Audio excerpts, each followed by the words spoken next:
So the thing that I love about AI is I think it allows people to get further faster for less expensive. So when you're building a company, if you're working on an idea nowadays, in the early days, you think of writing a business plan was what they told you have to do. And then the business plan, what did that evolve into? Well, that evolved into maybe you have some sort of presentation or a pitch deck for your company. And then that pitch deck has now evolved into more, hey, can you show me it? Can you build something with your designs? And now we're at the stage where I think we're fully into, if you don't have much money, you can, but you have a willingness to learn, you can utilize these AI tools to bring an MVP to market, a minimal viable product of your idea to market without, spending a crazy amount of money on it. I think you have to spend your time and you have to be willing to learn.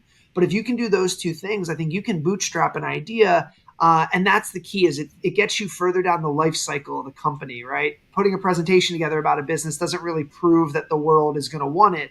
Versus if you have something live, a website you got live, and you have 50,000 visitors in the first month, something is there for you to work on.